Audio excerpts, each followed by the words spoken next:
As you can tell from the heading, today we're going to be discussing why I chose a career in AI and data. I have got my laptop handy here to make sure that I don't forget anything and that I stay on track with the topics that we've got planned for today. So I started off doing my undergraduate degree. I did it in the UK. I did biomedical science.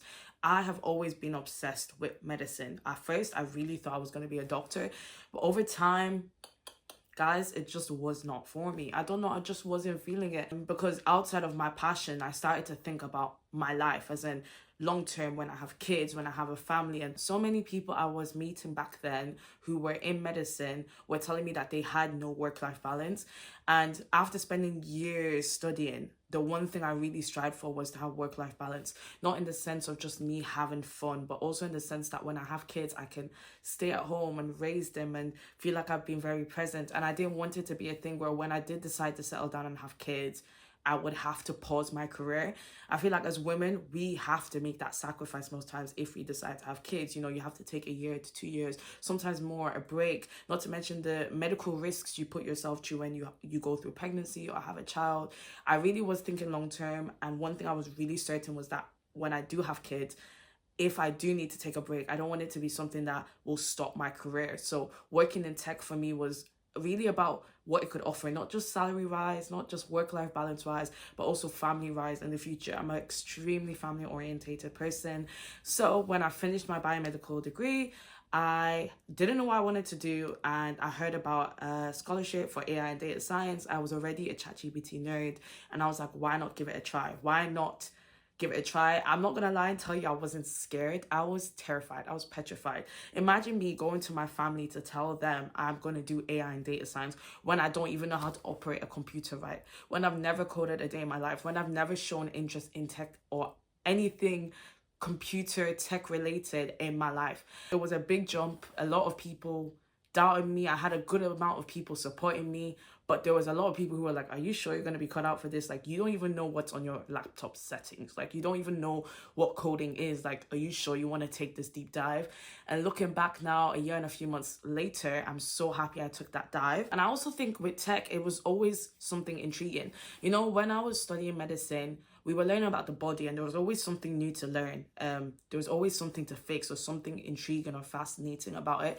And I feel like tech scratched that side of my brain as well. Tech is always evolving, so you always kind of have to learn something new, which was kind of satisfying. And I think the one thing I loved more in the tech community compared to the medicine community is medicine is very competitive in a negative way. And don't get me wrong, you get that in tech, but tech is more collaboratory. People have to work with each other. People want to collaborate. They want to know what you study. They want to look into what you've done. They're a lot more open. Whereas in medicine, you'd find people who would collaborate, but it wasn't with the right intentions. It'd be more from a competitive side or point of view, more from the point of, I need to find out what she's doing so I can beat her. Whereas in tech, it's more, how can we work together to fix this? And I really loved that.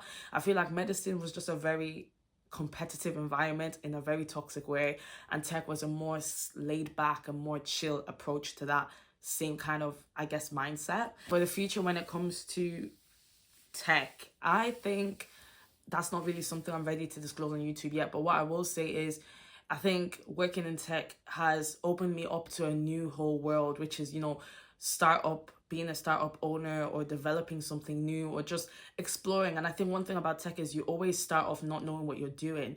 And it gives you the encouragement to know that everyone kind of doesn't know what they're doing. Everyone's trying to figure it out. And as you start to figure out more and more in tech, you learn the skill of problem solving. And I think one thing I've loved about this journey is how much of a boost it's given me in myself and my ability. Like I said, I had no experience with tech in the past. I had no clue how to operate a computer properly. So being able to do what I've done in the last year and 6 months has absolutely boosted me confidence-wise and self-love-wise and personal improvement and development-wise.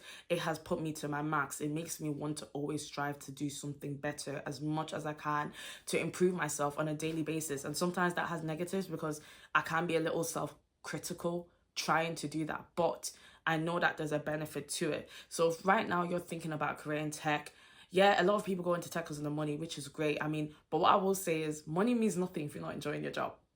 That's it. Like, find something in tech that you actually love and enjoy, because you feel like you're getting paid for something you love, and there's nothing more satisfying than getting paid for something that you actually enjoy doing. With that being said, my goals in the future for tech, they're quite versatile, and I jump around a lot when it comes to what I want to do in the future. So I don't know if it's right for me to set it in stone, but I would like to maybe one day become a startup owner. I would like to build a platform like I am doing now on YouTube, Instagram, TikTok. I'd love to build a community. I'd love to advocate for Black women in tech more loudly. I have so much experiences that I would love to share, some great, some not so great, which you'll probably hear later on in this channel. But I think the point is, the representation is starting to show itself, and the representation is starting to be there. But just because the representation exists doesn't mean that the microaggressions disappear and the judgment disappears and the way you're viewed or treated as a Black woman in tech stops. It doesn't stop. It just means there's someone in that placeholder spot that is dealing with those things. And I feel like the more vocal people are about it, the more we can treat the issue. And that's really something I've become passionate about while in tech. I've always had a love for advocating, and being in a position where I feel like I can advocate and use my voice has been tough, but very, very pleasing to my heart, like extremely pleasing to my heart. So why I chose a career in tech, really? Work-life balance. The salaries are banging. The career progression is banging.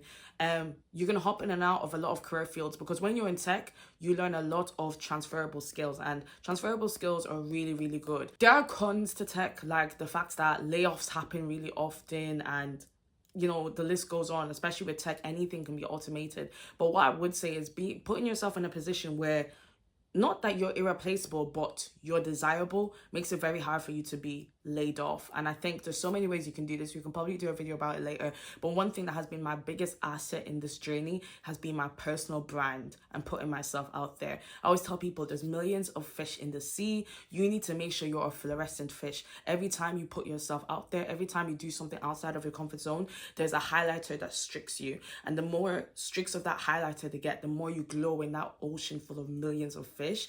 And I did my best to do that over the last year and a few months, and it worked. So yeah, I hope this video was some sort of clear. Sorry guys, I'm new to this YouTube thing.